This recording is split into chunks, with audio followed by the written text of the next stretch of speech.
রাষ্ট্রপতি মোহাম্মদ শাহাবুদ্দিনের পদত্যাগের পর সাংবিধানিকভাবে রাষ্ট্রপতির দায়িত্ব পালন করবেন জাতীয় সংসদের স্পিকার হাফিজ উদ্দিন আহমদ।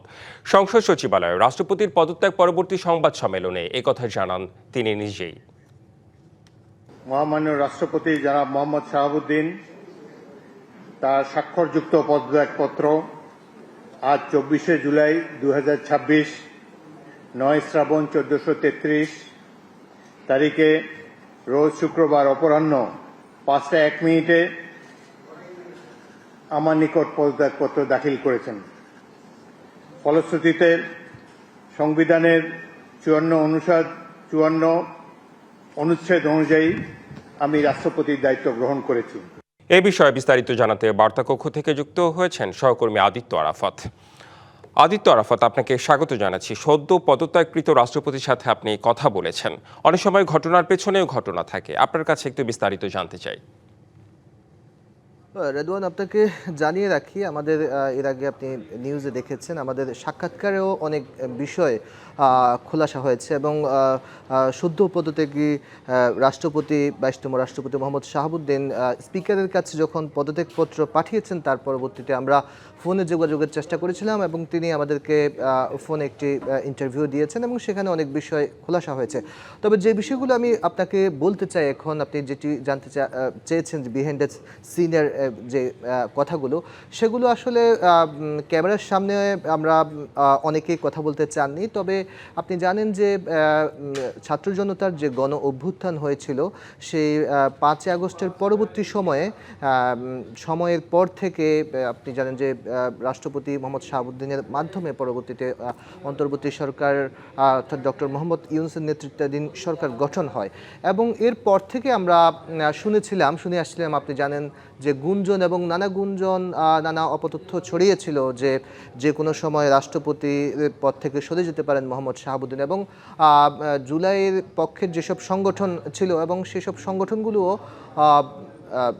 মোহাম্মদ শাহাবুদ্দিনের পদত্যাগের জন্য তারা বঙ্গভবনের সামনেও তারা বিক্ষোভ করেছিলেন। এবং সবচেয়ে অবাক করার বিষয় হচ্ছে যে জুলাইয়ের পক্ষের যে সংগঠনগুলো আন্দোলন করেছিল বঙ্গভবনের সামনে এবং বিভিন্ন জায়গায়, কিন্তু অন্তর্বর্তী সরকার শাহাবুদ্দিনকে তার দায়িত্ব থেকে সরায়নি এবং কোনোভাবেই তিনি অস্বস্তিতে ছিলেন যদিও বলেছেন, কিন্তু তিনি রাষ্ট্রপতির পদে বহাল ছিলেন এবং এর পরবর্তী সময়ে তিনি যেসব সমস্যার কথা জানিয়েছেন যে বেশ কিছু অস্বস্তিকর অবস্থায় তিনি ছিলেন বঙ্গভবনের মধ্যে এবং ডক্টর মোহাম্মদ ইউনূসের নেতৃত্বাধীন সরকারও তাকে বেশ কিছু বিষয়ে অসম্মানিত করেছেন বলে তিনি বিদেশি এবং বাংলাদেশের একটি সংবাদ মাধ্যমকেও তিনি জানিয়েছিলেন।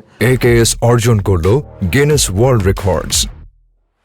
AKS এবং এর পরবর্তী সময়ে তিনি যখন সরকার গঠন হলো তখন এরপরে একটি আন্তর্জাতিক সংবাদ মাধ্যমের সঙ্গে তিনি জানিয়েছিলেন যে তিনি যে কোনো সময়ে সরকার চাইলে তিনি সরে যেতে প্রস্তুত আছেন এবং এমন কথা তিনি আগে জানিয়েছিলেন। কিন্তু জুলাইয়ের পক্ষের সংগঠনগুলো কিন্তু আপনার এই সরকার গঠনের পর থেকেও তারা বিভিন্ন সময় তাকে দায়িত্ব থেকে সরানোর জন্য বলে আসছিল, কিন্তু আমরা দেখেছি যে 5 মাস বর্তমান যে নির্বাচনের মধ্য দিয়ে যে বিএনপি নেতৃত্বাধীন সরকার এসেছে সেই সরকার 5 মাস হওয়ার পরও আমরা দেখেছি যে স্বপদে রাষ্ট্রপতি মোহাম্মদ শাহাবুদ্দিন বহাল ছিলেন এবং সবচেয়ে গত 2-3 দিনে সবচেয়ে বেশি আমরা জানতে পেরেছি ডালপালা গুঞ্জন গুজব আমি এই গত 2-3 দিনের কথা আপনি বলছিলেন, মানে হঠাৎ করে কেন এই সিদ্ধান্ত এলো? আপনার কাছে কি কিছু মনে হয়, কোনো পর্যবেক্ষণ আছে? আর জুলাইয়ের পক্ষে শক্তি যদি বলি, সেখানে তো বিএনপিও রয়েছে, মানে বর্তমান সরকার সহ প্রায় সবাই। অবশ্যই জুলাইয়ের পক্ষে শক্তি বিএনপি, আমি সে বিষয়ে কোনো বিরোধ বা দ্বিমত করছি না।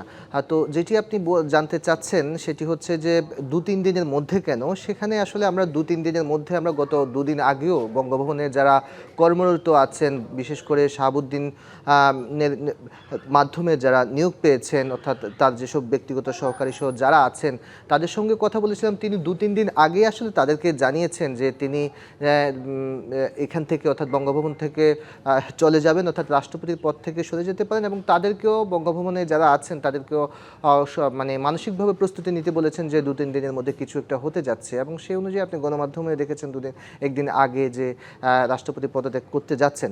এখন যে বিষয়টি সেটি হচ্ছে যে আমরা জেনে গণমাধ্যমে দেখেছি যে তার কাছে একটি ফোন কল এসেছে, সরকারের পক্ষ থেকে চাপ এসেছে, কিন্তু এই বিষয়ে আমরা যখন রাষ্ট্রপতি মোহাম্মদ শাহাবুদ্দিন ডিবিসি নিউজকে একেবারে সোজাসাপটাভাবে বলেছেন যে আসলে গণমাধ্যমে যেসব তথ্য এসেছে সেগুলো আসলে তার কোনো ভিত্তি নেই। তিনি পদত্যাগের যে কারণটি দেখিয়েছেন সেটি হচ্ছে যে একমাত্র তিনি শারীরিকভাবে অসুস্থ আছেন। তার বেশ কয়েকটি অসুস্থতার কথা তিনি জাতীয় সংসদের স্পিকারের কাছে যে পত্রটি দিয়েছেন সেখানে তিনি বেশ কিছু অসুস্থতার কথা উল্লেখ করেছেন এবং সেই অসুস্থতার কারণেই তিনি সরে যেতে চাচ্ছেন।